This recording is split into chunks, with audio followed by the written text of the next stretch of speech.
জগদীশ্বর মহারাজের আজ আগমন দিন। এতদিন তিনি 6 মাস উকি মঠে ছিলেন। তার হয়তো আমাদের যেমন অন্য বাড়িতে গেলে মন খারাপ লাগে, এখানেই তার আসল বাড়ি। তিনি ঠান্ডার জন্য এখানে ছিলেন না, আজ আসছেন মহারাজ জয় শ্রী কেদার আছে। তবে টাকার ব্যাপারটা অবশ্যই মাথায় রাখবেন দয়া করে, আমার এটা রিকোয়েস্ট, হার্ডলি রিকোয়েস্ট। কারণ আমি যে বিপদে পড়েছি আমি চাই না আপনারাও সেই বিপদে পড়ুন, ওই জন্যই আমি ভিডিও বানাচ্ছি। এখানে কথিত আছে যে হর পার্বতীর বিবাহ এখানেই হয়েছিল, তাই সেদিন থেকে কুণ্ড এখনো পর্যন্ত জ্বলছে। নমস্কার বন্ধুরা, আমরা আমাদের কেদারনাথ যাত্রার দ্বিতীয় পর্বের কিছু ইন্টারেস্টিং ঘটনা নিয়ে হাজির হয়েছি শুধুমাত্র আপনাদের জন্য। নিয়ে বাবার নাম বেরিয়ে পড়েছি কেদারনাথ ধাম। এর আগের পর্বে আমরা দেখিয়েছিলাম প্রথম দিনেই হাওড়া থেকে হরিদ্বার পর্যন্ত কুম্ভ এক্সপ্রেস ধরে কিভাবে প্রকৃতির মধ্যে ভেসে ভেসে আমরা পৌঁছে গিয়েছিলাম। যদি আপনারা সেই ভিডিও না দেখে থাকেন তাহলে অবশ্যই দেখে নিন, লিঙ্ক ডেসক্রিপশন বক্সে দিয়ে দিলাম। আমরা দ্বিতীয় পর্বে আপনাদের দেখাতে চলেছি হরিদ্বারের হোটেল বুকিং থেকে শুরু করে বাস ও বাইক বুকিং, এছাড়াও রাইডিং করে পাহাড়ের বুক তীরে সোনপ্রয়াগ পৌঁছানোর সে এক অনাবদ্য অভিজ্ঞতা আপনাদের সাথে শেয়ার করতে চলেছি। আর তার সাথে এটাও জানাবো যেন আমাদের মতো কোনো রকমের বিপদে আপনাদের না পড়তে হয়। তাই শেষ পর্যন্ত ভিডিওটি দেখতে থাকুন এবং ভ্রমণ সম্পর্কিত এই রকম ইউনিক ইনফরমেশন পেতে চ্যানেলটি অবশ্যই সাবস্ক্রাইব করে দিন। অনেকগুলি ধর্মশালা আমরা ঘুরে নিয়েছিলাম আমি আর সুশান্ত, সেখানে ভালো রুম পাচ্ছিলাম না। অবশেষে একটি হোটেল পেয়েছি আমরা। হোটেলের নামটাও আমি ঠিকঠাক দেখিনি কারণ খুব টায়ার্ড লাগছিল। চলে এসেছি রুমে চেক ইন করে। আপনাদের হোটেলটা পরে দেখাচ্ছি, আগে একটু রুমটা আপনাদের দেখিয়ে নিই। রুমটা সত্যিই খুব ভালো, চলুন রুমটা দেখাই। হরিদ্বারে আমরা ছিলাম হোটেল স্বাগত প্যালেসে। ফোন নম্বর আমি স্ক্রিনে দিয়ে দিচ্ছি, বুকিংয়ের জন্য আপনারা যোগাযোগও করতে পারেন। স্টেশন থেকে মাত্র 10 মিনিটের হাঁটা পথ। এই রুমটিতে রয়েছে 2টি বেড, একটি ডবল বেড এবং একটি সিঙ্গেল বেড, যার ভাড়া নিয়েছিল 1000 টাকা। রুমে একটি সোফা আছে, একটি টি টেবিল আছে এবং এসিরও ব্যবস্থা আছে, কিন্তু এসি চালালে এক্সট্রা 500 টাকা লেগে যাবে। বাথরুমটিও খুব পরিষ্কার পরিচ্ছন্ন, ইংরেজি আদতের টয়লেট আছে এবং গিজারেরও ব্যবস্থা রয়েছে। গঙ্গা স্নান করে কেদারনাথ ধাম যাত্রা অতি শুভ বলে মনে করা হয়, তাই আমরা চলেছি গঙ্গা স্নানের জন্য। আমরা রুমে একটু রেস্ট নেওয়ার পর বেরিয়ে গেছি হারকিপুরি ঘাটের উদ্দেশ্যে। আমরা যেখানে ছিলাম ওখানে মোড় থেকে একটি অটো ধরলাম, 20 টাকা নিল। হারকিপুরি ঘাট আমরা প্রায় এসেই গেছি। এখানে গঙ্গা স্নান করব এবং একটু আরতি দেখব। আপনারাও যদি জলদি জলদি রুমে চলে আসেন অবশ্যই এখানে গঙ্গা স্নান করবেন, এটি খুব পবিত্র গঙ্গা স্নান। কথিত আছে যে রাজা ভগীরথ যখন দেবী গঙ্গাকে মর্তে নিয়ে এসেছিলেন তখন এই হরিদ্বারে প্রথম গঙ্গা দেবী ধরাধামে অবতীর্ণ হয়েছিলেন। আমি এখন দাঁড়িয়ে আছি হরিদ্বারের হারকিপুরি ঘাটে। দেখতেই পাচ্ছেন এখানে কত মানুষ স্নান করছে। আমিও অনেক ভিডিওতে আগে দেখেছি স্নান করছে সবাই। এখানে খুবই ইচ্ছে ছিল স্নান করার, যাই হোক সেই স্বপ্ন পূরণ হচ্ছে। আরে ভয় পাবেন না, এখনো কঙ্কাল নয়, আমরা দুজন, আমাদের বডিটাই এরকম। এই গঙ্গা স্নান করে পাপ মুক্তির আশা আমি অন্তত করি না, কারণ নিজের কর্মফলের পাপ থেকে স্বয়ং গঙ্গাপুত্র ভীষ্ম রেহাই পায়নি, তাহলে ভাবুন আমি তো কোন এক অধম জীব।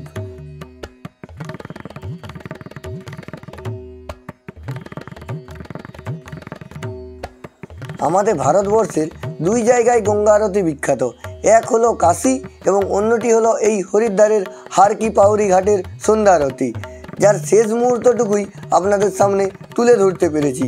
এই অধমের ভাগ্যে শেষটুকুই লেখা ছিল। দেখতেই পাচ্ছেন গঙ্গা আরতি দেখার জন্য আমরা এসে গিয়েছিলাম। আমার আসতে একটু লেট হয়ে গিয়েছিলো, তাই একটু মাত্র শেষটুকু গঙ্গা আরতি দেখতে পেয়েছি। যেটুকু পেয়েছি সেটুকুই নিজেকে ভাগ্যবান মনে করছি। আপনাদের সামনে সেটুকুই তুলে ধরবো, পুরোটা দেখতে পাইনি একটুর জন্য, জাস্ট আসতে লেট হয়ে গেল। এত ভিড় হবে এখানে বুঝতে পারিনি, চারদিকটা শুধু ভিড়টা দেখুন। হরিদ্বার রেল স্টেশন থেকে বেরিয়ে ডান দিকে একটু এগোলেই বাম হাতে আপনারা দেখতে পাবেন বাস স্ট্যান্ড। আর এই রাস্তার গায়েই রয়েছে বিভিন্ন ট্রান্সপোর্ট অফিস। এই ট্রান্সপোর্ট অফিস থেকেই আপনারা কেদারনাথ ও বদ্রীনাথ যাওয়ার জন্য বাসের টিকিট বুক করতে পারবেন। আপনারা যদি হরিদ্বার গিয়ে বাসের টিকিট বুক করেন সেক্ষেত্রে আপনাদের ভাড়া পড়বে 800 থেকে 1000 টাকার মতো। এছাড়াও রয়েছে রেড বাস অ্যাপস, যেখান থেকে আপনি অনলাইনেই টিকিট বুক করে যেতে পারেন। সেক্ষেত্রে আপনাদের ভাড়া পড়বে 1000 থেকে 1200 টাকার মতো। এই যে সাইডে যে বাসগুলো দেখতে পাচ্ছেন, এই বাসগুলি সব কাল সকালে ছেড়ে কেদারনাথ এবং বদ্রীনাথের উদ্দেশ্যে রওনা দেবে। এই পাচ্ছেন এদিকে হরিদ্বার স্টেশন, হরিদ্বার স্টেশন থেকে জাস্ট এসেই একদম এইখানে এই যে রাম, তো সন্ধ্যাবেলায় আমরা চলে এসেছি রাম ট্যুর অ্যান্ড ট্রাভেলসে বাইক রেন্টের জন্য। এই যে দেখতে পাচ্ছেন এখানে স্কুটি আছে, আরও হান্টার আছে, আমরা হান্টার নেব। যে এরকম হান্টার আমরা দেখে নিয়েছি, দেখতে পাচ্ছেন এই হান্টার নিয়ে আমরা যাব। এই হান্টার পার ডে 1500 টাকা রেন্ট এবং গ্যারেন্টি মানি এনাদেরকে 3000 টাকা দিয়ে যেতে হবে।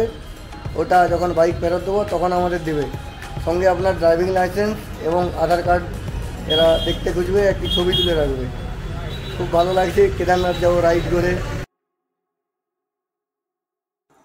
আপনারাও যদি আমাদের মতো বাইক রাইড করে কেদারনাথ ও বদ্রীনাথ যাত্রা করতে চান, তাহলে এই হরিদ্বারের বিখ্যাত 3টি বাইক রেন্টালের নম্বর আমি দিয়ে দেব।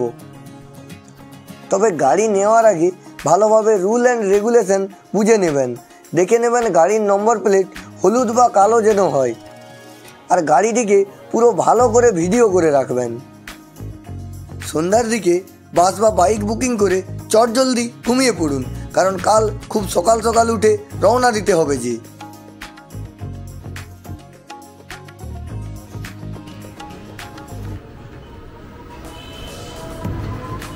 গুড মর্নিং সকলকে, আমরা বেরিয়ে গেছি, দেখতেই পাচ্ছেন রেডি আমাদের পক্ষীরাজরা সব। এই যে দেখুন সবাই রেডি, চলুন আস্তে আস্তে এগিয়ে যাওয়া যাক। জয় বাবা কেদারের নাম নিয়ে, জয় বাবা কেদার। হরিদ্বার থেকে ঋষিকেশ পর্যন্ত রাস্তাটি সমতল, তারপর শুরু হবে চড়াই। ঋষিকেশ থেকে যে আপনারা উপরে উঠবেন, উঠেই যাবেন, আপনাদের মনে ওই গানটা আসবে বারবার, গভীরে যাও আরো গভীরে যাও, কিন্তু সেই গানটি গভীরে নয়, উপরে যাও আরো উপরে যাও।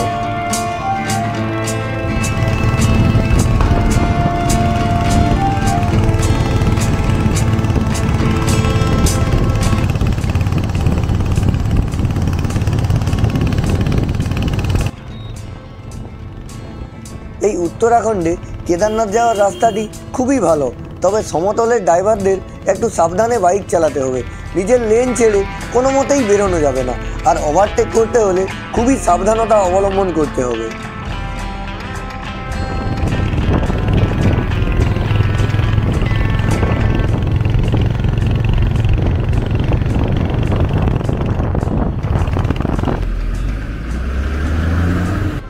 এখন ঘড়িতে সময় 8টা 16। আমরা প্রায় 3 ঘন্টা বাইক চালিয়ে চলে এসেছি দেবপ্রয়াগে। দেখতেই পাচ্ছেন আমার পেছনে দেবপ্রয়াগের সঙ্গম দল। এখানে ভাগীরথী, অলকনন্দা এবং সরস্বতী নদী একসাথে মিশেছে। এখন অনেকটাই রাস্তা বাকি, আমরা যাব, সঙ্গে আপনাদের রাস্তা দেখাতে থাকবো। খুব সুন্দর রাস্তা, পাহাড়ি আঁকাবাঁকা রাস্তায় বাইক চালাতে দারুণ লাগছে। সে এক আদায় ফিলিংস, মানে এত ডেঞ্জার রাস্তা, এইরকম জাস্ট মানে বিরাট আঁকাবাঁকা রাস্তা। ল্যান্ডস্লাইডিং দেখতে পাচ্ছি যে হয় এখানে, বর্ষাকালে এলে খুবই রিস্ক আছে, আর এমনিতেও দেখছি হালকা হালকা পাথর পড়েই আছে, ল্যান্ডস্লাইডিং খুবই হয়। দুটি নদীর জলের রং সম্পূর্ণ আলাদা।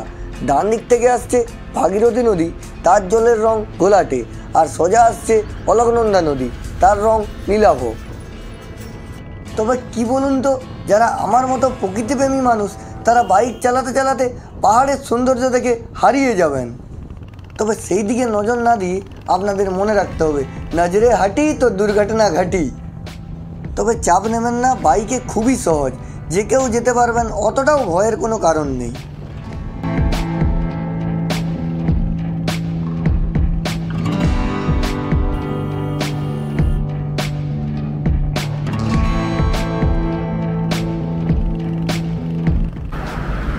আমরা প্রায় অনেকটাই এসে গেছি।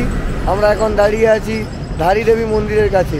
এই যে দেখা যাচ্ছে পিছনে, দেখতে পাচ্ছেন, এই দিকে দেখুন, এদিকে ধারী দেবী মন্দিরের কাছে। আমি শুনেছি যে এখানে কথিত আছে যে 2013 সালে যে বন্যা হয়েছিল, তার আগের দিন এখান থেকে সরকার থেকে বলেছিল মন্দিরের মূর্তি হাটিয়ে নিতে হবে। যেই মূর্তি হাটিয়ে নিয়েছিল সেদিন থেকে প্রবল বৃষ্টি, এবং তার ফলেই এত বড় বন্যা। তারপরে আবার এখানে মূর্তি নিয়ে এসে আবার পুনর্স্থাপিত করা হয়। এই জন্য এই দেবীর এত মাহাত্ম্য। এখনও এখান থেকে সোনপ্রয়াগ প্রায় 89 কিলোমিটার আমরা যাচ্ছি। দেখতেই পাচ্ছেন সব আমাদের পক্ষীরাজ। রাস্তাটি কিছু কিছু জায়গায় একটু আধটু খারাপ আছে, তবে বেশিরভাগটাই ভালো রাস্তা। ওই সোনপ্রয়াগ ঢোকার 15 কিমি আগে থেকে একটু ডেঞ্জার রাস্তা, তবে সাবধানে গেলে কোনো সমস্যা হবে না, আমি কথা দিলাম। তবে স্টাইল দেখিয়ে আবার মাথা থেকে হেলমেট খুলতে যাবেন না যেন, আর ওভার স্পিডে বাইক চালাবেন না। দেবভূমি উত্তরাখণ্ডের মজা নিতে চাইলে ধীরে ধীরে এগিয়ে চলুন। তবে বাইকে গেলে খোলা আকাশ আর চোখ জোড়ানো পাহাড়ের যে মজা, সে মজা বাসে গেলে কোথায়।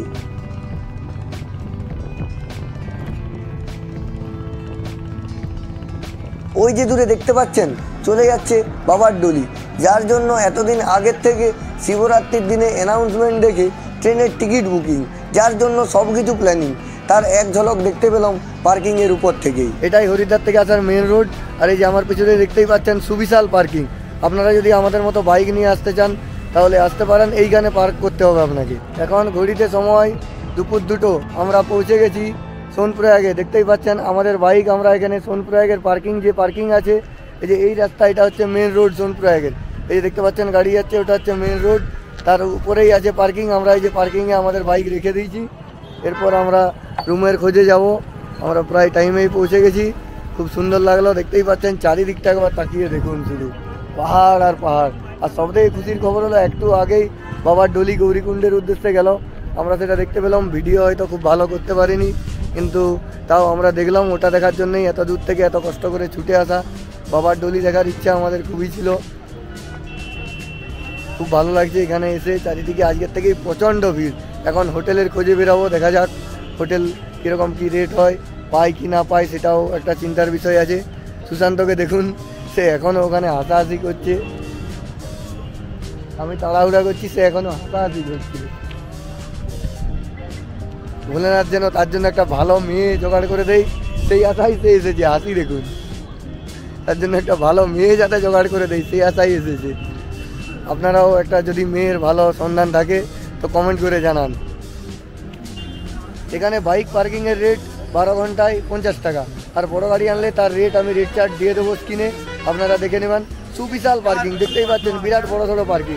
আর এই যে এইদিকে এই রাস্তা বেয়ে সোজা চলে গেলেই আপনারা রুম পেয়ে যাবেন। রুমও দেখাচ্ছি।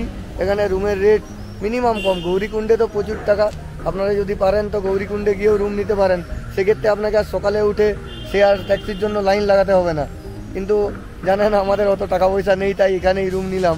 3000 4000 বলছিল, অবশেষে সামনেই পেলাম একটা 1700 টাকার রুম। তার হোটেল কীরকম এবং তার ডিটেলস আমি আপনাদের দিয়ে দেবো। আর একটা সবথেকে বড় বিষয় অবশ্যই মনে রাখবেন, যেটা আমাদের সঙ্গে হয়েছিল, মানে খুব জোর পেঁচে গিয়েছিল।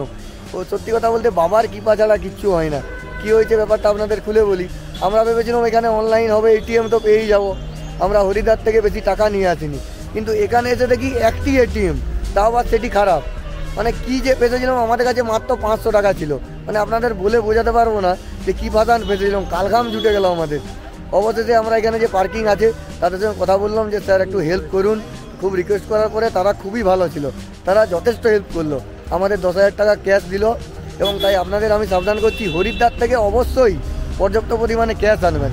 মানে আমরা ভেবেছিলাম কেদারনাথে হয়তো পাওয়া যাবে না, কিন্তু মানে উপরে পাওয়া যাবে না, কিন্তু সোনপ্রয়াগে তো অবশ্যই পেয়ে যাব। সেই ভেবেই আমরা টাকা পয়সা নিয়ে আসিনি বেশি। কিন্তু এখানে এসে দেখি এটিএম নেই। আপনাকে আবার বলছি, এটিএম যেতে গেলে এখান থেকে আরও 14 কিলোমিটার। মানে রাস্তাটা যে 14 কিলোমিটার, রাস্তাটা আমাদের ভয় লাগছে জাস্ট 14 কিলোমিটার ব্যাকে যেতে। আবার আপনারা যদি বাস বা ট্যাক্সি করে আসেন কীভাবে যাবেন ভাবুন। আমরা এখানের মানুষের ব্যবহার সত্যিই অনবদ্য। এখন পর্যন্ত যতগুলো মানুষের সঙ্গে মিশলাম সত্যি খুব ভালো লাগলো। উত্তরাখণ্ড দেবভূমি এই কারণেই বলে, এখানে মানুষের মধ্যেও দেবতারা বাস করে। আমরা যাই রুমে, স্নান টান করি, তারপর আপনাদের একটু সোনপ্রয়াগটা ঘুরে দেখাবো। তার আগে হোটেল টোটেল আপনাদের দেখাচ্ছি, চলুন কী সব আছে না আছে। তবে টাকার ব্যাপারটা অবশ্যই মাথায় রাখবেন দয়া করে, আমার এটা রিকোয়েস্ট, হার্ডলি রিকোয়েস্ট। কারণ আমি যে বিপদে পড়েছি আমি চাই না আপনারাও সেই বিপদে পড়ুন, ওই জন্যই আমি ভিডিও বানাচ্ছি। এই যে পার্কিং, এদিকে পার্কিং থেকে সজ্জা একদম এইদিকে যাচ্ছে গৌরীকুণ্ড। এখান থেকে বললো যে 200 মিটার হেঁটে গেলেই পেয়ে যাবেন ওই শেয়ার ট্যাক্সি। এখানে অনেক হোটেল আছে, আপনারা এখানে থাকতে পারেন। এই যে দেখতে পাচ্ছেন এইখান থেকে শুরু হয়েছে, এইখান থেকে একদম হোটেল, একদম এই যে এইগুলো যা যতগুলি দেখা যাচ্ছে সব হোটেল, সব একদম এইগুলি সব হোটেল। খাবার হোটেল নিচে, খাবার হোটেল এবং বিভিন্ন সামগ্রীর দোকান এখানে আছে। তার উপরে হচ্ছে থাকার হোটেল। এখানে অনেক রকম রেট বলবে, আপনারা বুক করার দরকার নেই, আপনারা চলে আসতে পারেন। এখানে এসে আপনারা একটু বার্গেনিং করে যদি ঘুরে ঘুরে দেখেন আমাদের মতো, আমরা মোটামুটি 5-6টা হোটেল দেখলাম, তার মধ্যে এটা খুব কম রেট বললো, তাই এটাই আমরা বুক করে দিয়েছি। দেখাচ্ছি আমরা কোন হোটেল বুক করেছি সেসব কিছু দেখতে পেয়েছেন, একদম পর হোটেল হরাজ শম্ভু দেখতে পাচ্ছেন। এই দেখুন এদিকে খাবার দোকান, আর এই হচ্ছে অকেজো এটিএম এর রাস্তা। দেখবেন এই যে এইখানে একটি এটিএম বলে লেখা আছে, এইখানে একটি এটিএম আছে, সেই এটিএম কোনো রকম কোনো কাজ করে না। এই দেখুন এই সোজা গেলে আপনার যেখান থেকে শেয়ার ট্যাক্সি ধরে বললো এখান থেকে 100 মিটার, কিন্তু ওনারা যেটা বলে তার থেকে বেশি হয়, আশা করি 100 মিটারে বেশি হবে। এই যে আমরা আছি লক্ষ্মী নারায়ণ ট্যুরিস্ট লজ, এই দোতলায় আমাদের রুম দেখতে পেয়েছেন। এই যে নিচে হচ্ছে তার রেস্টুরেন্ট, আর রেস্টুরেন্টে এই যে এরকম সিঁড়ি বেয়ে চলুন উঠে রুমটা একটু দেখাই। সিঁড়ি বেয়ে উঠে গেলাম, এই যে একদম রাস্তার গায়ে দেখতেই পাচ্ছেন রাস্তা, আর এই হচ্ছে আমাদের রুমটার তো পুরো একদম সব ঘেটে ঘন্ট করে দিয়েছে। দেখতেই পাচ্ছেন 3টি বেড আছে, এই একটি সরি 3টি বেড না, মানে 3 জন থাকা যাবে। এখানে একজন, আর এইখানে একজন, আর এইখানে একজন। বাথরুমটিও খুব পরিষ্কার পরিচ্ছন্ন, গিজার আছে। আমরা খাওয়া দাওয়া করে নিয়েছি, খাওয়ার কোয়ালিটি এখানে মোটামুটি। একটি ভেজ থালি নিয়েছিলাম, এখানে সবই ভেজ, আমরা প্লেন থালি নিয়েছিলাম। সেই থালিতে জাস্ট এই কটা প্রথমে ভাত দিয়েছিল, একটি রুটি, ডাল এবং একটি সবজি। খুব খিদে পেয়েছিল, তাই আর আপনাদের দেখালাম না। এখানে খাবার মান অতটা ভালো নয়, যাই হোক বাবার ধামে ঘুরতে এসে খাওয়ার কথা চিন্তা না করলেই হয়, ওই জাস্ট পেটটা ভরলেই হলো। মোটামুটি ভরে গেছে পেট। এরপরে আমরা বেরিয়ে গেছি, আপনারা জানেন আমি বসে থাকতে পারি না, তাই নারায়ণ স্বামী মন্দিরের উদ্দেশ্যে ওখানে যাচ্ছি। নারায়ণ স্বামী মন্দির, যেখানে শিব আর পার্বতীর বিয়ে হয়েছিল বলে কথিত আছে। এই রকম শেয়ার বুলেরও আপনারা পার্কিং থেকেই পেয়ে যাবেন, ভাড়া পড়বে 200 টাকা পার হেড, যাওয়া এবং আসা মিলিয়ে।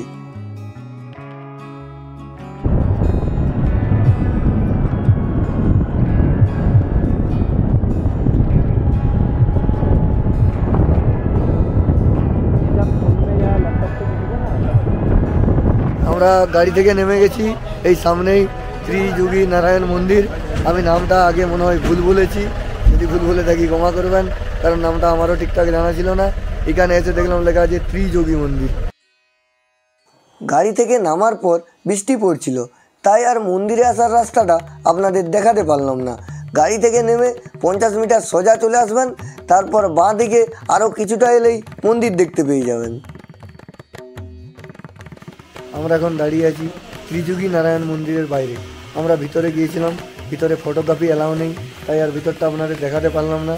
এখানে আছে নারায়ণ এবং সরস্বতী এবং লক্ষ্মী মাতার রূপমুদ্রা এবং নারায়ণের পঞ্চশোভা, এবং একটি জ্বলন্ত কুণ্ড আছে। এখানে কথিত আছে যে হর পার্বতীর বিবাহ এখানেই হয়েছিল, তাই সেদিন থেকে কুণ্ড এখনও পর্যন্ত জ্বলছে।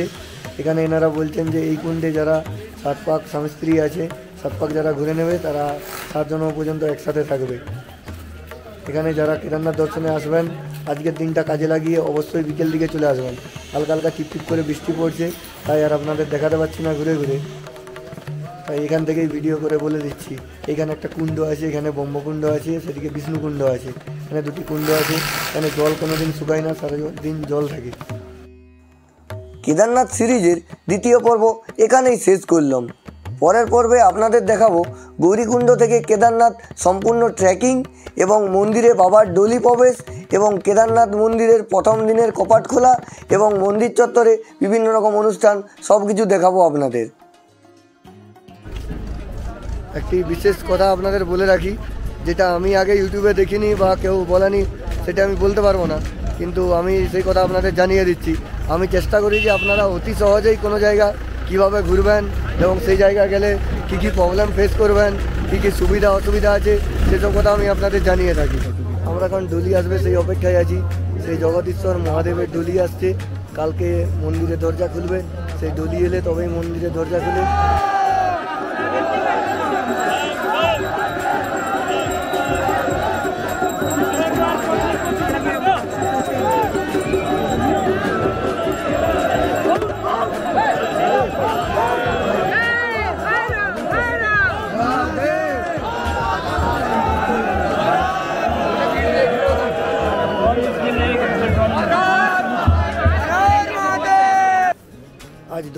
2024। আজ বাবার ওপেনিং ডেট, দেখতেই পাচ্ছেন বাবার মন্দির কত সুন্দরভাবে সাজিয়েছি, একদম দারুণভাবে ফুল দিয়ে বাবাকে একদম পুরা সেই বিয়ের মতো সাজিয়েছি।